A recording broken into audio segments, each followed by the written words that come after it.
بسم الله الرحمن الرحیم. السلام علیکم ورحمة الله. د ویب ډیزاینینګ 2 دویم لیکچر ته ښه راغلاست. هیله ده که ټول به روغ جوړ و صحتمند اوسئ. در این لکچر دوم یا از کلاس دوم ویب دیزاینینگ 2 ما درباره این موضوعات انشالله گپ خواهیم زد که اولا درباره جاوا اسکریپت وریبلز گپ میزنیم، باز درباره جاوا اسکریپت دیتا تایپس، جاوا اسکریپت پاپ اپ باکسز، آپریترز این اریز.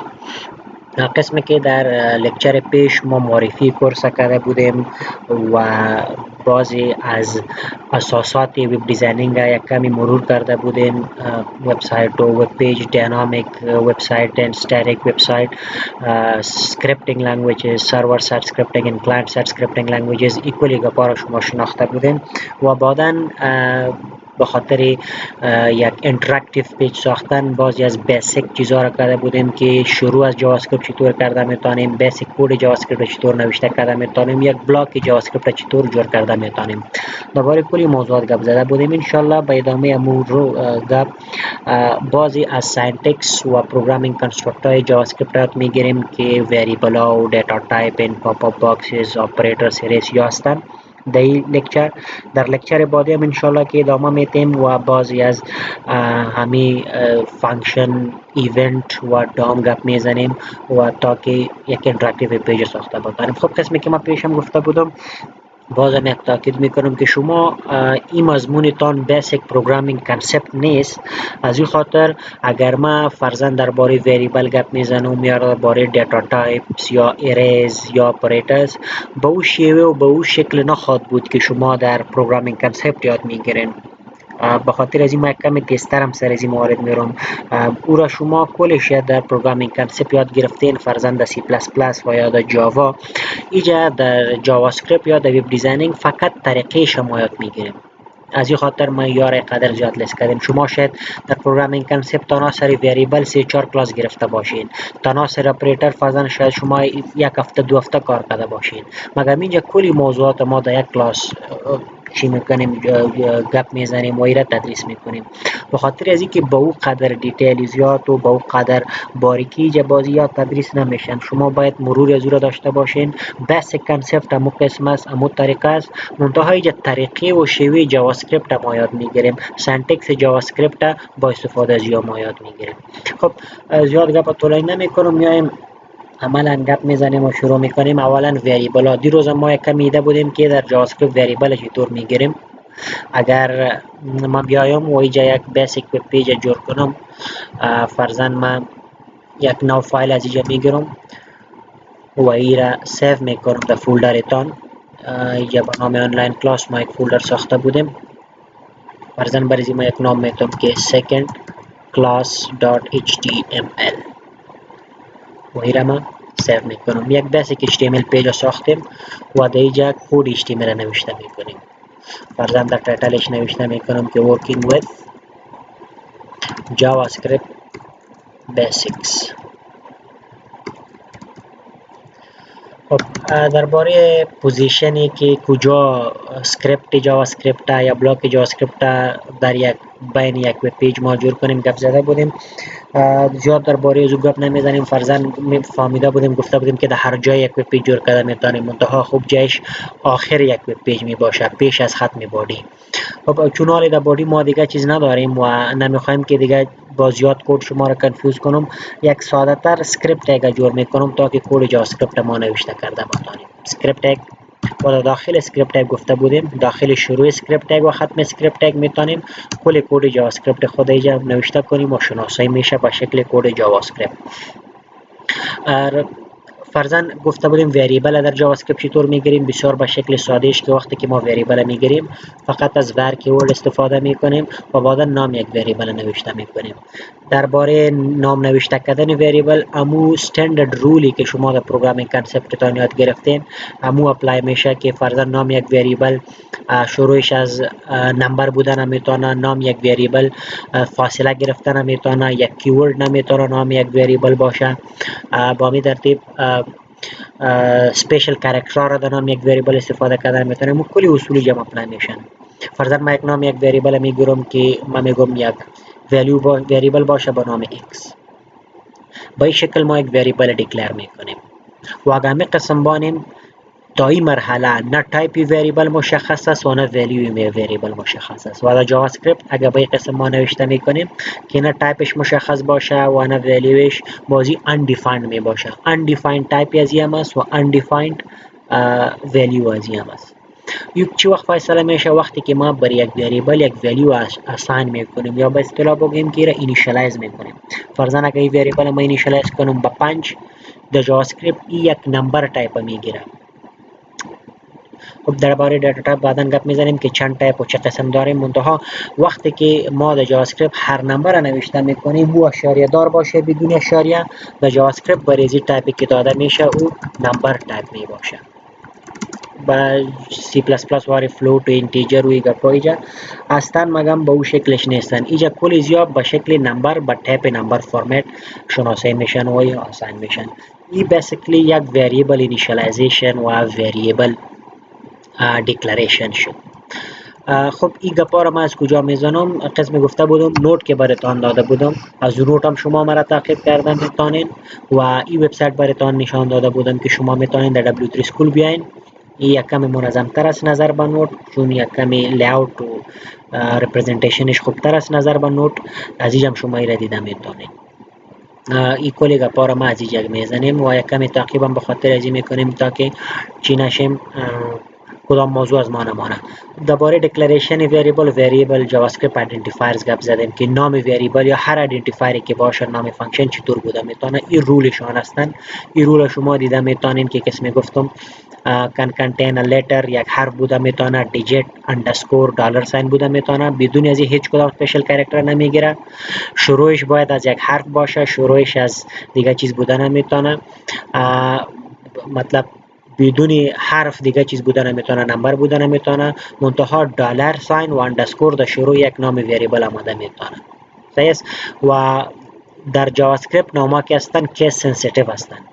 این به چی معنی؟ اگر ما x به قسم جور میکنم که فرضاً وریبل x خورد و ما نوشته میکنم وریبل x کلان مساوی میشه به 5، این به این معنی است که این یک جدا وریبل است و یک جدا وریبل است. خورد و کلان x، خورد و کلان a، خورد و کلان b متفاوت هستند.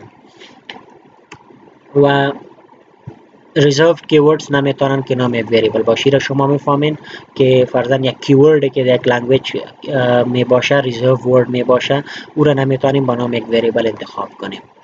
و دیگه همو گپایی که شما آلردی میفهمین درباره وریبل همو قسم در پروگرامینگ کانسپت یاد گرفتین، همو قسم شما اینجا دیده میتونین و فالو کردن میتونین. خب قسم گفتیم در ولیو یک وریبل اگر ما دیفاین نکنیم undefined می باشه. undefined خود یک تایپ است در جاوا اسکریپت. یعنی یک قسم ما قسم گفتیم که فقط ما بگیرم که وریبل x و هیچ کدام ولیو دیفاین نکنم، تایپ از چی می باشه؟ undefined می باشه. با همین ترتیب در جاوا اسکریپت وریبل ها که می باشن ما هر تایپ وریبل که می خواهیم جور کنیم تنها از همین ور کیورد استفاده می کنیم. قسمی که من توسط ور کیورد یک نمبر تایپ وریبل جور کردم، توسط همین ور کیورد ما میتونم یک استرینگ تایپ هم جور کنم. فرضاً اگر من نوشته میکنم که نیم مساوی میشه به علی، یا یک استرینگ تایپ وریبل شد. با توسط همین ور کیورد من میتونم که یک بولیان تایپ هم جور کنم. فرضاً اگر من میگم که is present is equal to true، یک بولیان تایپ وریبل شد. در جاوا اسکریپت دیتا تایپ که می باشه دینامیک می باشه، یعنی که هر وقتی که این رن میشه دیتا تایپش فیصله میشه و هر ولیوی که به یک وریبل اساین میشه همون تایپ میگیره. درست است. این گپ وریبل بود در جاوا اسکریپت که دیگه تفسیرش شما دیده میتونین. منتها قسمی گفتم شروع نام وریبل از دلار و اندرسکور کرده میتونیم، همین کنونشن از دیگه کدام گپی کلانی نداره.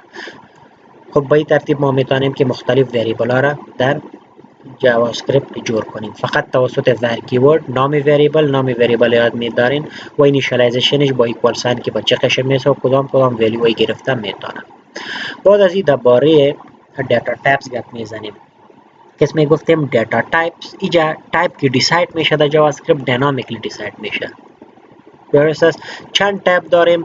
بعضی تایپ هایی که شما با بلد هستین با دوباره زو گپ میزنیم. بعداً بعضی از تایپ هایی هستن که او را باز با یک کمی تفصیل در لکچر بعدی باز انشالله که معرفی میکنیم. خب قسمی که گفتیم اگر فرضاً ما اینجا وریبل x دیفاین کردیم به این ترتیب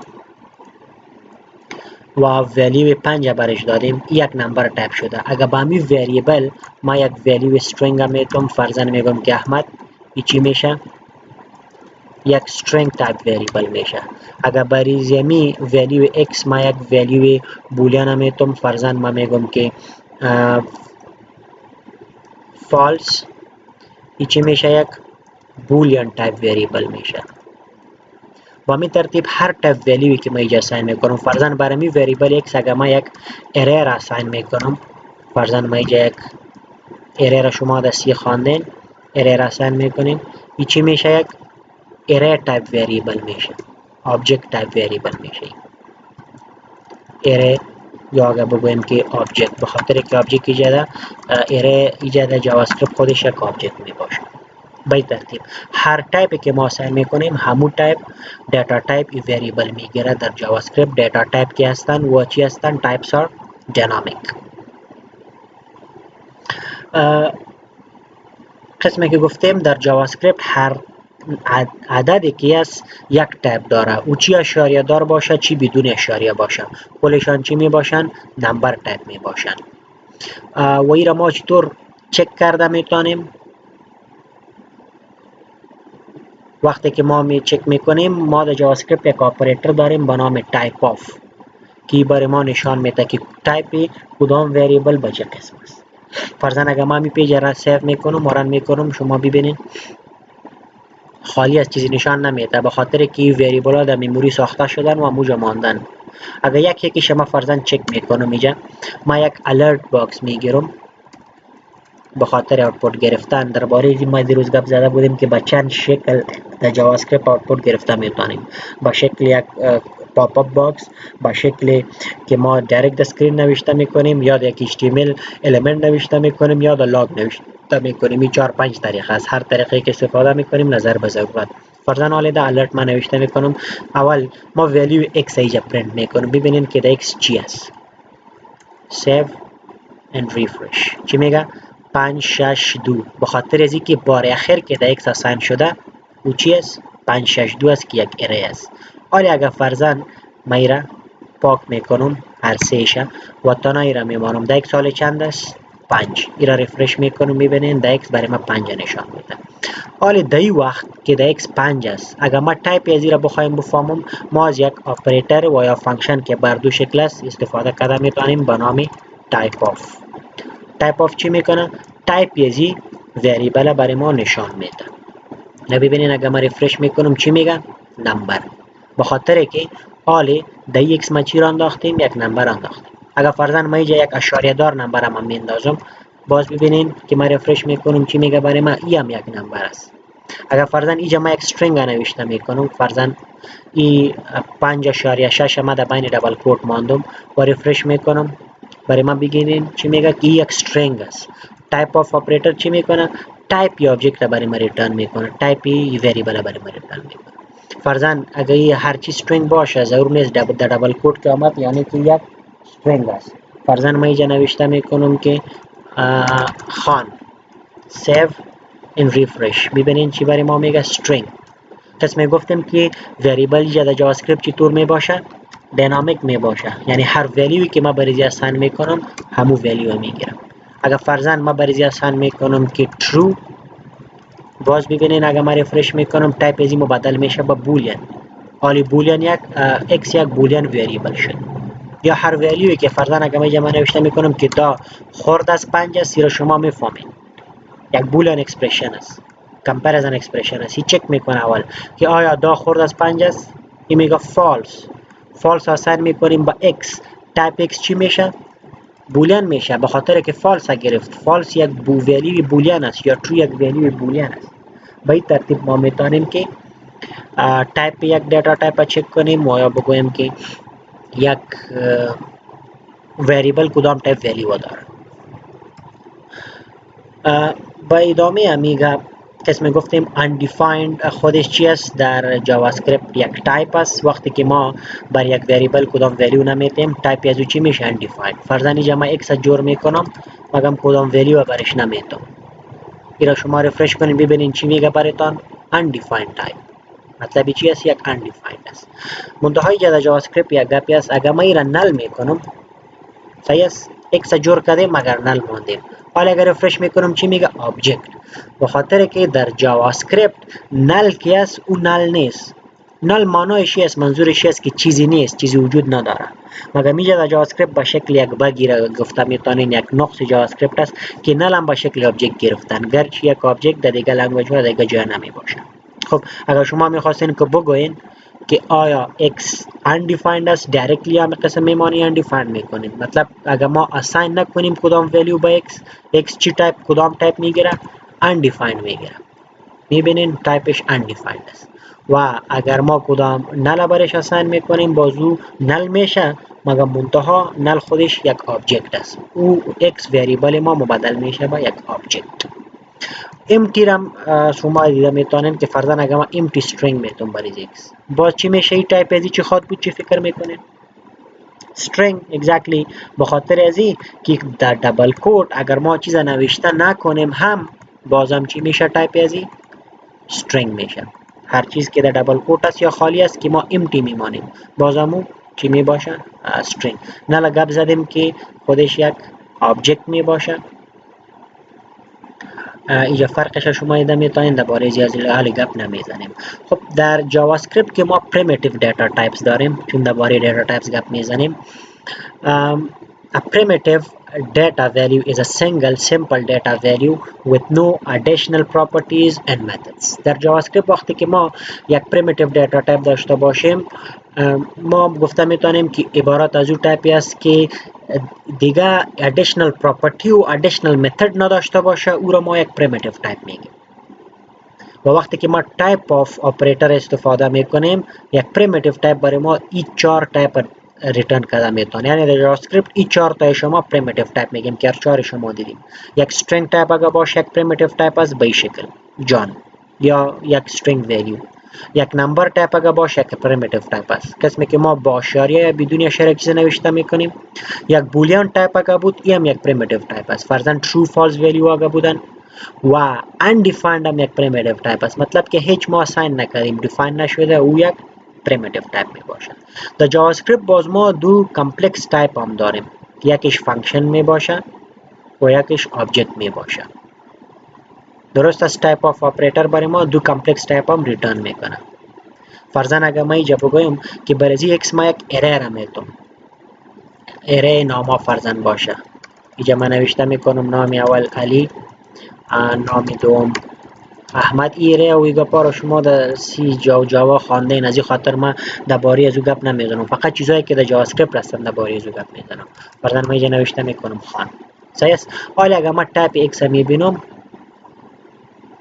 ایره رفرش میکنم ببینین چی برای ما میگه آبجکت به خاطر که یک اره است and I can use many properties and functions or methods with this array و یک کمپلکس تایپ است با می ترتیب فانکشن هم اگر ما تایپ یک فانکشن میبینیم برای ما فانکشن ریترن میکنه so these are different types in JavaScript مختلف تایپ هایی که هستن ایرا شما با دو کاتگوری گفتیم پریمیتیو تایپ و کامپلکس تایپ ها را گفتیم و هر یکی شدیدیم که توسط چه قسم وریبل دیکلریشن همون وریبل دیکلریشن ما میکنیم و هر تایپ دیتا را که میتیم همون تایپ اختیار میکنه و با شما ایرم دیدین که چی است یک تایپ آف آپریتر است یا تایپ آف کیورد است ای به شکل متد هم شما استفاده کرده میتونید که بگین که فرضاً تایپ آف x به این ترتیب همین کارا میکنه درست است فرضاً حالا اگر ما رفرش میکنیم ببینید تایپ آف بازم کار میکنه به شکل ای به شکل متدش است و پیش که ما استفاده کردم به شکل آپریتر یا به شکل کیورد ما را گفته میتونه یک دیگه آپریتر دیگه هم است با نام instance of که ما او هم چک کرده میتونیم اگر بخوایم که ما چک کنیم که یک وریبل انستنس کدام کلاس یا کدام آبجکت است یا نیست که عموما با کامپلکس تایپ ها استفاده میشه. فرضاً اگر ما بگویم که آیا x instance of array است یا نیست، این باید سپلش درست باشه. instance of array صحیح است. array خودش چی است؟ یک کامپلکس تایپ است و x چی است؟ همین وریبلی که ما ساختیم.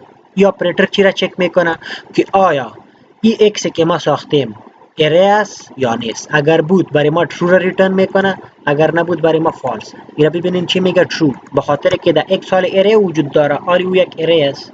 فرضاً اگر این array نمی بود، ما اینجا نوشته میکنم که یک عدد می بود، فرضاً 55 به این ترتیب.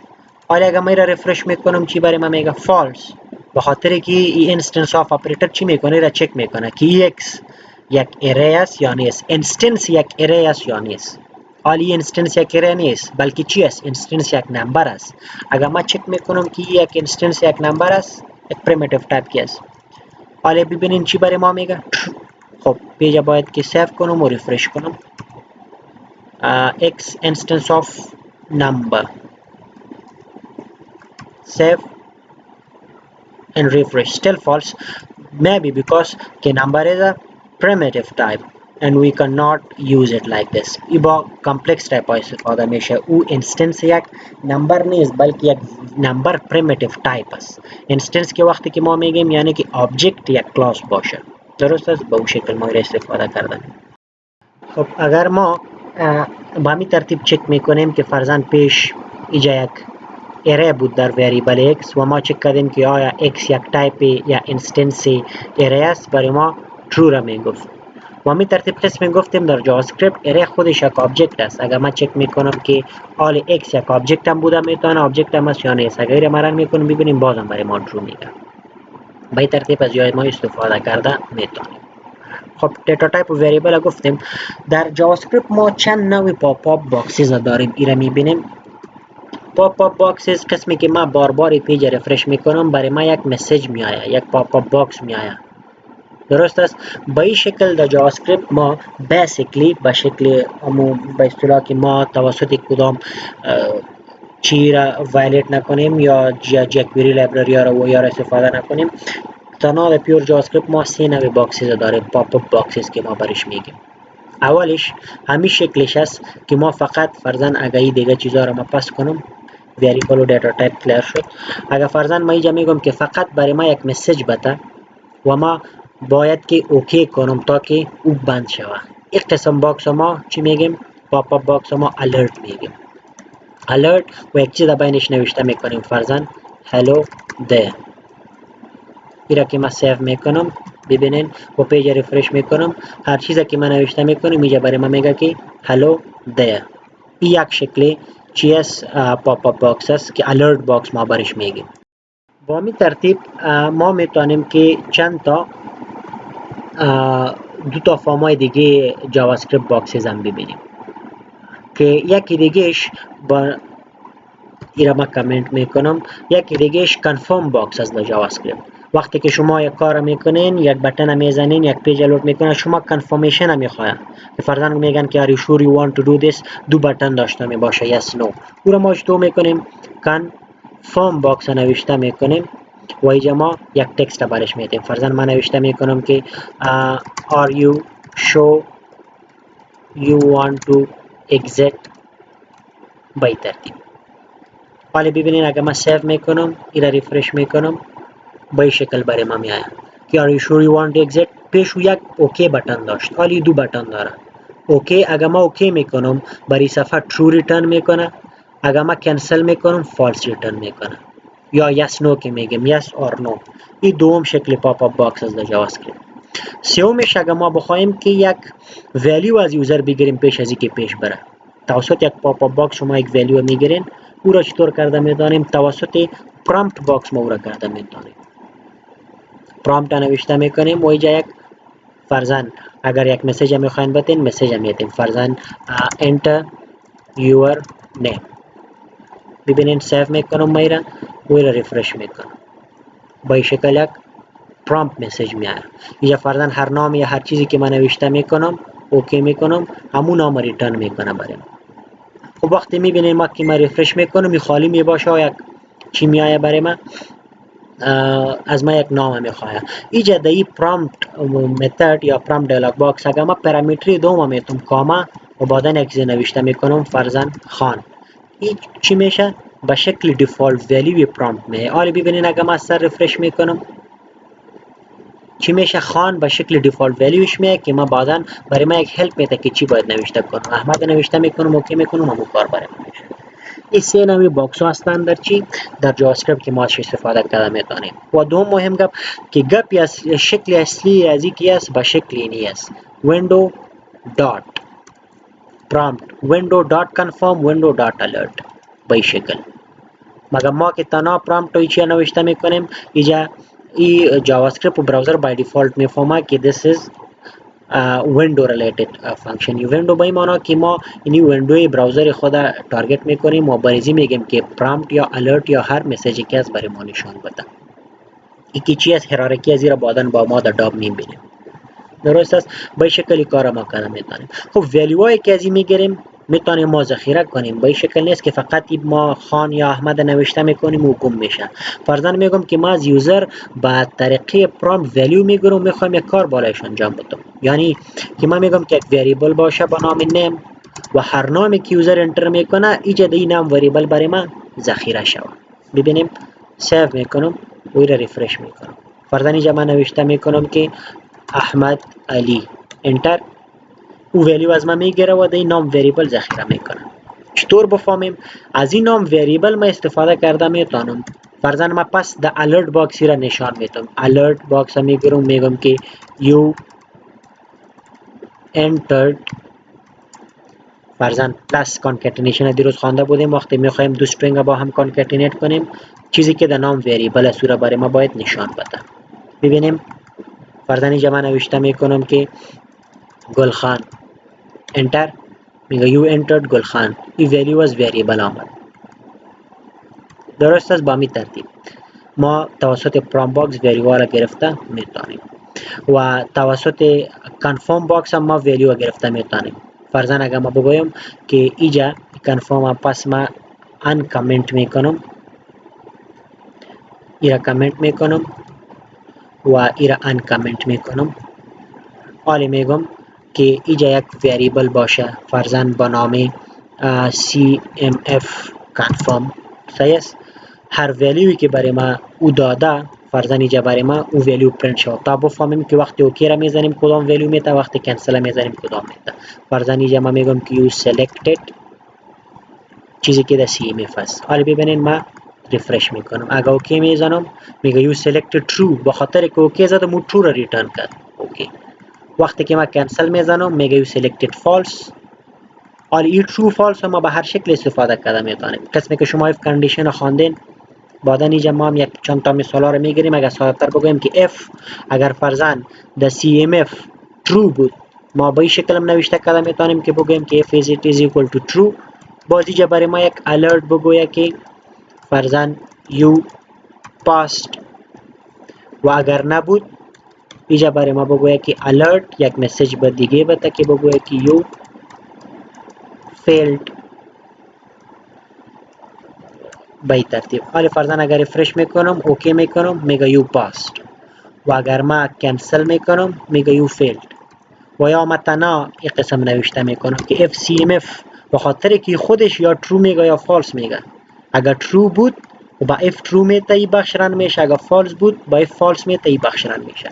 ضرور نیست که ما بعدا دوباره کمپیر کنیم که ترو است یا فالس.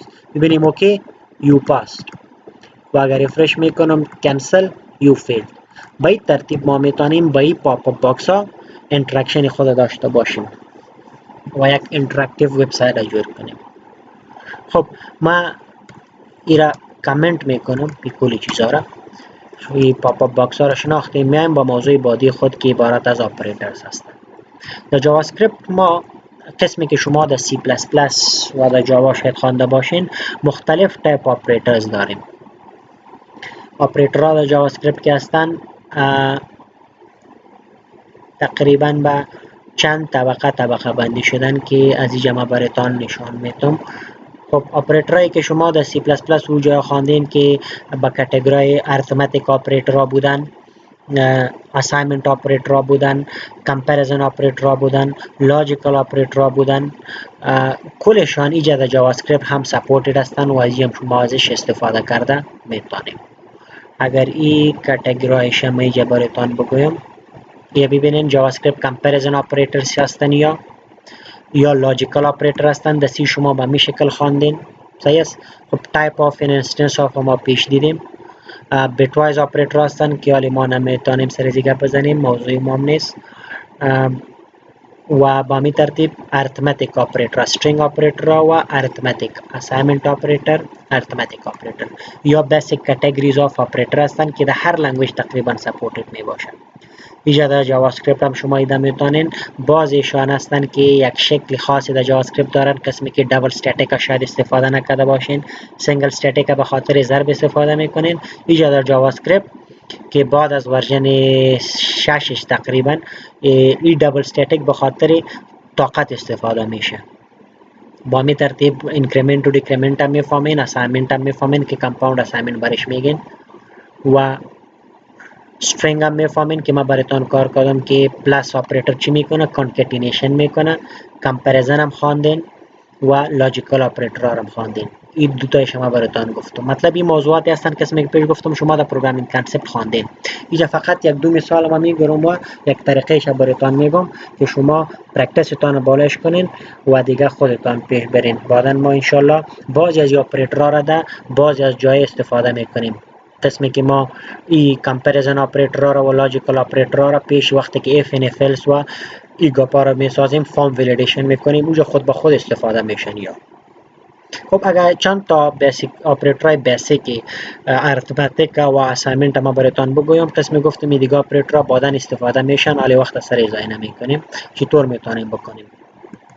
خب حالی چون که ما از یوزر ولیو گرفته میتونیم توسط پرامپت باکس، ما میتونیم که وریبل های بسازیم که از یوزر فیکس نباشن که هر وقت هم یک ولیو جور شه. فرضاً ما اینجا یک مثال کلکولیتر براتون میتونم که جمع منفی ضرب تقسیم بالایش انجام میتونم، شما میره ترای کنید. باز ان شاء الله خوبترش میسازیم وقتی که ما دیگه ایونت ها رو خواندیم و دام خواندیم که از خود تکست باکس ولیو چطور بگیریم و اوجا چطور پرتیم. موضوع بعدی ماست، در کلاس پیش من مرور کرده بودم، اگر کس نفهمیده باشه ایتس انترلی اوکی، بعدا با تفصیل تشریح میکنم. خب فرضاً اگر ما یک وریبل میخوایم بگیرم، یک وریبل x باشه، یک وریبل a باشه که یک ولیو اول از یوزر میخوایم بگیرم و ایرا ما فیکس آل 50 یا 60 نمیتونم، هر بار که رن میکنم میگم یک یوزر باید یک ولیو برش بده. به خاطر از این ما چی رو خواندیم؟ پرامپت مسیج باکس رو خواندیم. اینجا ما یک مسیج میتونم فرضاً میگم که enter first value، درست است، و دیفالت ولیو هم نمیتونم برش. بعدا یک وریبل دوم میسازم با نام b و توسط پرامپت پاپ اپ باکس ازش ولیو میگیرم، فرضاً در استرینگ میگم که enter second value، دوم ولیو باید انتر کنیم. صحیح است. حالا اگر هر دویش میخوایم جمع کنم و یک وریبل پرتم، فرضاً وریبل c is equal to a plus b را بلد هستین ادیشن است، هر دویش جمع میکنه ریزلتش اینجا میندازه و پس میخوایم که ریزلت ببینم در یکی از باکس ها، در alert باکس پس میگم که چیزی که در c ماندیم او را ما ببینم.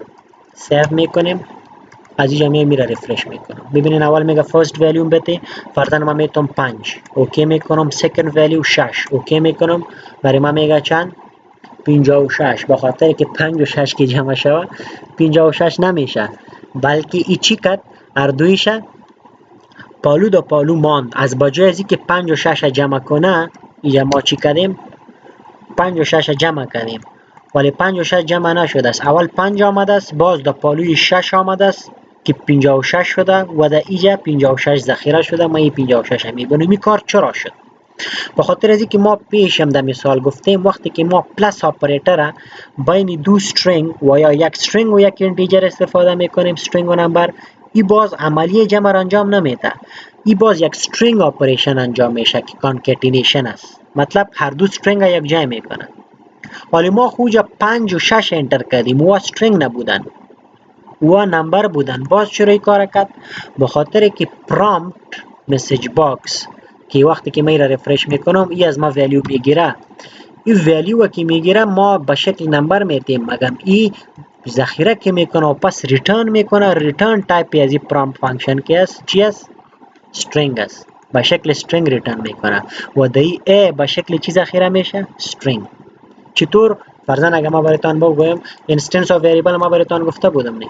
اینجا ما میتونم بگم که not instance of type of یک a را بریم نشان بدی که چی است. وقتی که ای را گرفت میبینیم ای را پس از سر رفرش میکنم. وقتی که ما 5 انتر میکنم برای اول برای دوم 6. چی میگه؟ تایپ آف ای را گفته بودم. تایپش چی شده؟ string شده. درست است و تایپ ازی هم string شده. دو string در بینش ما علامت نمبر جمع استفاده کردیم. هر دویش پالو دا پالو آمده از بجای ازی که عملی جمع انجام شود. حالا اگر بخوایم کی را تبدیل کنیم، کنورت کنیم، چطور کرده میتونیم؟ وقتی که ما یک عدد داخل کردیم اگر به شکل string ذخیره شد، پس او string به شکل عدد چطور مبادل کرده میتونیم؟ ما از یک فانکشن جاوا اسکریپت به نام پارس انت استفاده میکنیم. وقتی که بخوایم یک عددی که به شکل string ذخیره شده باشه پس به اینتیجر یا به نمبر او را تبدیل کنیم. به نام چی؟ پارس انت. یعنی کار ما با چند شکل و در چند جای انجام داده میتونم. خب اولا پیش ما یک کاری کرده بودم که وقتی که اینجا ما این کار باز میکنم ولیو a را ما بگیرم، اینجا ما در یک alert box تایپ شدیده بودم type of a. درست است؟ این را ما سیو میکنم. ببینین ما اینجا میتونم فرضاً 5 چی با کدام تایپ آمده؟ به شکل string آمده. حالا اگر ما این a را میخوایم به اینتیجر تبدیل کنم، ما نوشته میکنم که parse int و a را در مابین فانکشن بسته میکنم. حالا ببینید همین کار ما پس از سر میکنم. فرست ولیو فرضاً من نوشته میکنم 6. ما که اوکی میکنم چی میگه برای من؟ نمبر. به خاطر که ای پرامپت چی کرد؟ از ما 6 گرفت در این وریبل انداخت. تایپ ای 6 شد، string شد. مگم پیش از این که ما تایپ از را ببینم اولی را به اینتیجر تبدیل کردیم، بعدش تایپ شدیم. اگر می کار ما در یک جای دیگه کنم اینجا این پرامپت از ما ولیو میگیره و به شکل string ریترن میکنه. مگم پیش از این که در وریبل ذخیره شود ما پس او را به شکل اینتیجر مبادل میکنم. به این ترتیب یعنی که پرامپت در بین چی گرفتم؟ پارسنت گرفتم. پرامپت برای ما یک نمبر ریترن میکنه در شکل string.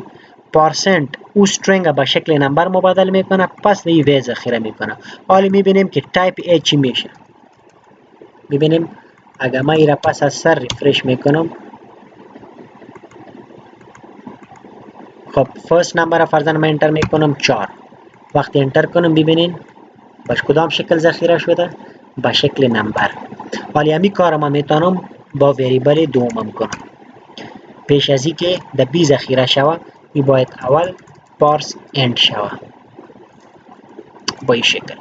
حالا اگر این کار ما میکنیم now it will work. ببینید سیف و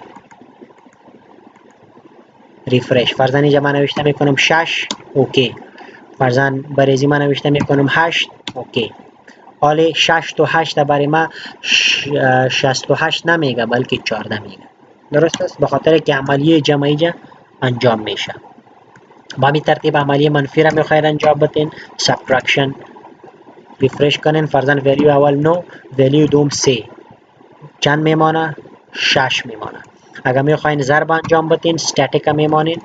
ببینین ریفرش میکنیم میره ولیو اول 5 ولیو دوم 3 15 میشه.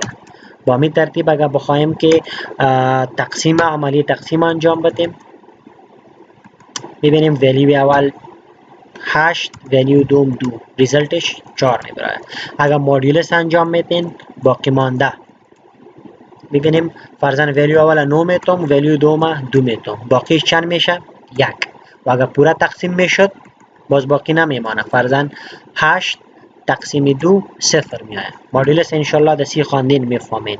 باقی ماندی عملیه تقسیم برای ما میده و این دیویژن که است حاصل تقسیمش برای ما میده، باقی ماندیش برای ما نمیده. این فرق داره. بازم شما refer to the C++ اور جاوا. خب تصمیم گفتیم نو کی است اینجا در جاوا 6 ورژن 6 او دبل استاتیک است. وقتی کار ما میکنیم بازی ضرب نمیکنن بلکه با طاقتی را میگیره. بی را به طاقت A میگیره. درست است؟ فرضاً اینجا اگر ما بگویم 5 و اینجا ما میگم که فرضاً 2، 5 ضرب 2 ده نمیشه، مگم 5 ضرب 5 میشه. درست است؟ 5 به طاقت 2 که 5 ضرب 5 میشه، ریزلتش 25 برای ما میگه. به این ترتیب ما از این ارتمتیک اپریتر را استفاده کرده میتونیم. درست است؟ all these arithmetic operators. increment and decrement already شما دستی خواندین، باز اینجا ما براتون میگم. فرضاً وقتی که بخوایم که خب اینجا از بجای از اینکه سی را نشان بدم، ما میگم ولیو ا چیزی که گرفتی با او یک اضافه که بعداً نشان بده، یک با یک ولیو که اضافه میشه. فرضاً من ریفرش میکنم 5 اینجا میتونم و وقتی که اوکی کنم ولیو دوم میمانیم. خب کاری ما نیست، اوکی میکنم. اینجا ببینین 5 نشان میده. چرا؟